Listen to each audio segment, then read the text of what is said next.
Eminem is greatest rapper of all time for many people. For some people, he is not.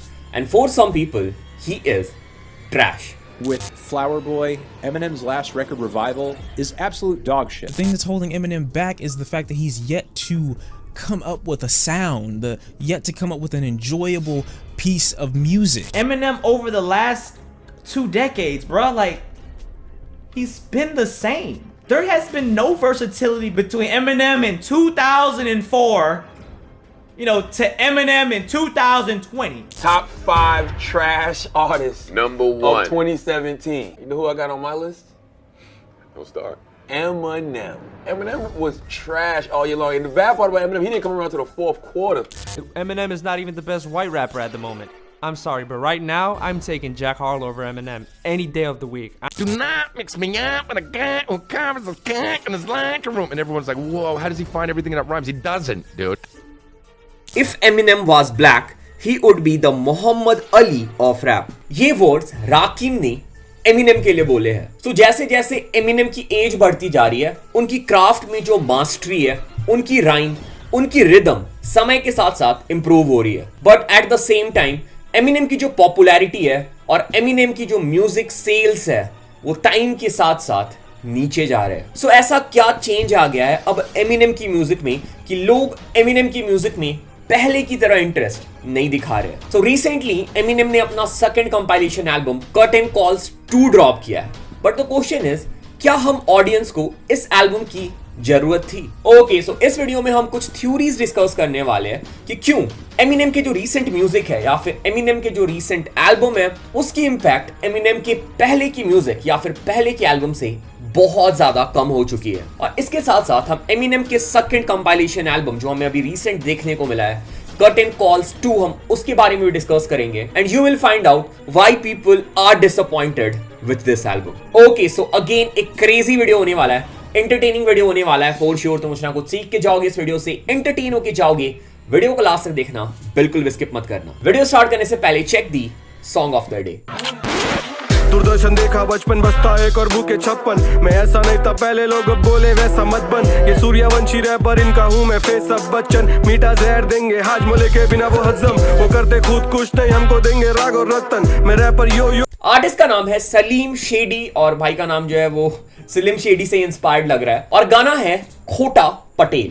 और ये track हमें the parking lot season 1 के episode 6 में देखने को मिला है. बहुत ही बढ़िया ट्रैक है, लिरिक्स बहुत अच्छी है. भाई की जो वोकल टोन है, जो टेक्सचर है भाई का, वो मुझे बहुत ही डिफरेंट और यूनिक लगा. मुझे ओवरऑल गाना बहुत सही लगा है. तुम लोग को भी अच्छा लगेगा. अगर स्निपेट पसंद आया है तो जरूर जाके चेक करना. मैंने गाने का लिंक डिस्क्रिप्शन में डाल दिया है, लिंक में क्लिक करना और भाई के गाने में जाके कमेंट ड्रॉप कर देना. तुम रैप बॉट के चैनल से आए हो, रैप बॉट ने भाई को ढेर सारा प्यार भेजा है. भाई बिल्कुल सपोर्ट डिजर्व करते हैं, जाओ और भाई को सपोर्ट करो.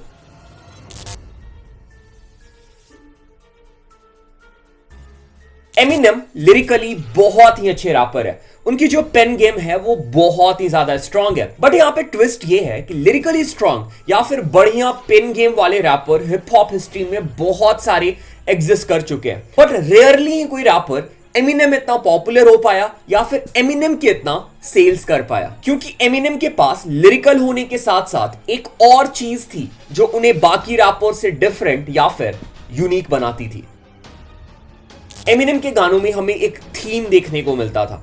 Eminem के गानों में एक नैरेटिव होता था और Eminem के लगभग हर ट्रैक में हमें एक इमोशन देखने को मिलता था जिससे जो ऑडियंस या फिर जो लिसनर्स थे वो कनेक्ट करते थे. Eminem अपने गानों में अपने पर्सनल लाइफ के बारे में बताते थे जिससे उनकी और उनकी ऑडियंस की जो कनेक्शन थी वो और भी ज्यादा बढ़ती जा रही थी. और जैसे जैसे Eminem की लाइफ आगे बढ़ती गई, Eminem की जो स्टोरी है वो चेंज होती गई. Eminem ने अपने डॉटर्स के बारे में अपने गानों में बात किया. उनकी वाइफ के साथ उनके जो डिजास्टर रिलेशन रहे थे उनके बारे में Eminem ने बात किया. अपने ड्रग एडिक्शन के बारे में बात किया. जहां पे उस टाइम पे रैपर गैंगस्टर रैप या फिर क्लब ट्रैक्स बना रहे थे, Eminem was doing something different. Eminem जो है वो एक इमोशनल कनेक्ट बना रहे थे अपने ऑडियंस के साथ by the tracks like mockingbird, toy soldier etcetera. और Eminem के ट्रैक्स Eminem के फैंस के लिए या फिर उनके लिसनर्स के लिए सिर्फ गाने नहीं थे. सो मैं यहाँ पे इसे प्रॉपर्ली समझाने के लिए एक एग्जांपल लेता हूं. Eminem के जो गाने थे वो रियलिटी टेलीविजन शो के जैसा इंपैक्ट क्रिएट कर रहे थे, जहां पे लोग एमिनेम के गाने के थ्रू एमिनेम की पर्सनल लाइफ पे क्या चल रहा है वो जान पा रहे थे। कैसे एमिनेम अपने डॉटर को प्रॉपर टाइम नहीं दे पा रहे थे अपने फेम की वजह से। एमिनेम जो ट्रॉमा से गुजर रहे थे because of his drug addicted mother, और एमिनेम की ड्रग एडिक्टेड वाइफ जो उनके साथ बार बार ब्रेकअप करके रीयूनाइट हो रही थी। और ये सारी चीजें हमें एमिनेम के गानों के लिरिक्स में देखने को मिल रहे थे and the people were enjoying it.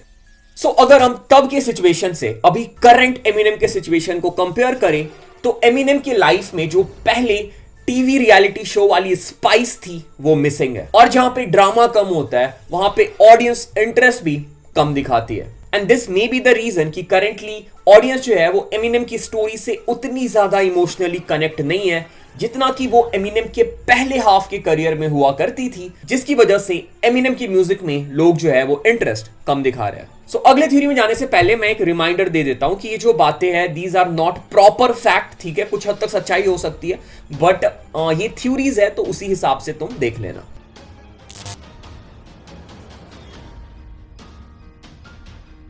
Eminem is a white rapper, hip hop is a black music, और एमिनेम ने अपने एक ट्रैक में ये भी बोला है कि अगर एमिनेम ब्लैक होते तो जो सेल्स एमिनेम कर रहे हैं वो उसका हाफ ही कर पाते। सो बहुत लोग ये भी बोलते हैं, जैसा मैंने बोला, हिप हॉप एक ब्लैक म्यूजिक है और इसमें एक व्हाइट रैपर, व्हाइट आर्टिस्ट का सक्सेसफुल होना थोड़ा सा डिफिकल्ट है। एमिनेम की म्यूजिक को अमेरिका में ब्लैक कम्युनिटी के बाहर के लोगों ने भी सुनना स्टार्ट कर दिया, जिसकी वजह से एमिनेम की ऑडियंस बढ़ी और एमिनेम को सेल्स में हेल्प हुई। और एमिनेम जब अपने करियर के पीक में थे he was the only white artist who was ruling the game. और ये बोलना बिल्कुल भी गलत नहीं होगा कि एमिनेम ने बहुत सारे रैपर्स को इंस्पायर किया और एमिनेम के बाद हमें multiple white successful rapper industry में देखने को मिले।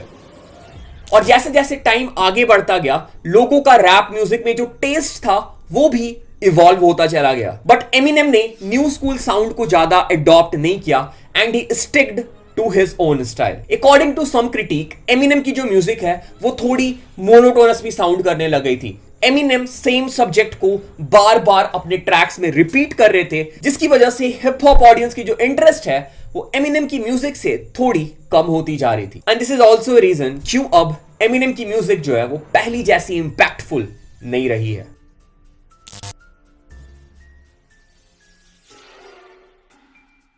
एमिनेम ने 2005 में अपना compilation album cut and calls drop किया था, जो कि उनके करियर के पहले हाफ के कुछ बड़े हिट ट्रैक्स की कंपाइलेशन थी और उस एल्बम ने बहुत अच्छा परफॉर्म किया था। और 2022 में कुछ दिन पहले हमें इस एल्बम का सीक्वल देखने को मिला है जिसका नाम है कट एंड कॉल्स 2, और इस एल्बम में हमें एमिनेम के करियर के सेकंड हाफ के हिट ट्रैक्स देखने को मिले हैं। बट द क्वेश्चन इज, क्या इस कंपाइलेशन एल्बम की 2022 में जरूरत थी?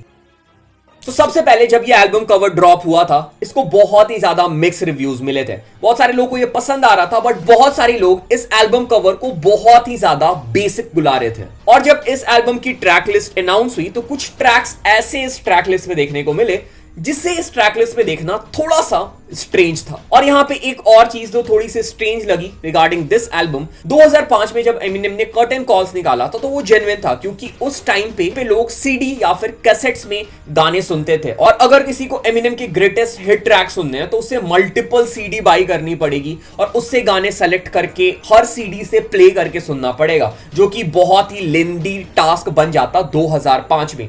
इसलिए 2005 में कंपाइलेशन एल्बम बिल्कुल सेंस बना रहा था। पर 2022 में हम सबके पास इंटरनेट है, हम एमिनेम के कोई भी ट्रैक को सर्च करके यूट्यूब में, स्पॉटिफाई पे दोबारा से सुन सकते हैं। सो ये एल्बम ड्रॉप करने का बस एक ही सिंपल मोटो समझ में आता है कि एमिनेम की जो मैनेजमेंट है, मैं यहाँ पे एमिनेम को कुछ नहीं बोल रहा हूँ because I am also big Eminem fan, तो एमिनेम की जो मैनेजमेंट है या फिर एमिनेम के जो बैक एंड में लोग काम करते हैं उन्हें पता है कि उन्हें पैसे कैसे बनाने हैं। तो इस एल्बम को साफ देख के ऐसा लग रहा है कि इसे पैसे बनाने के लिए 2022 में ड्रॉप किया गया है। इसमें हमें बहुत ही कम, लाइक 2 या 3 ही नए ट्रैक्स देखने को मिले हैं और उसमें से भी बहुत सारे ट्रैक मेरे अकॉर्डिंग इस लिस्ट में डिजर्व नहीं करते थे। ओके, सो अगर तुम लोगों ने कट एंड कॉल्स 2 सुन लिया है तो तुम नीचे कमेंट में बता सकते हो कि कौन कौन सा ट्रैक कट एंड कॉल्स 2 में होना चाहिए था जो एमिनेम ने ऐड नहीं किया है, या फिर तुम इस ट्रैक लिस्ट से सेटिस्फाइड हो और तुम्हें cut and calls 2 overall album कैसा लगा और कट एंड कॉल 1 और कट एंड कॉल 2 में कौन सा बेटर है, बोलने की जरूरत नहीं कौन सा बेटर है, बट स्टिल तुम बता सकते हो। Okay, so this was it. These were some of the theories why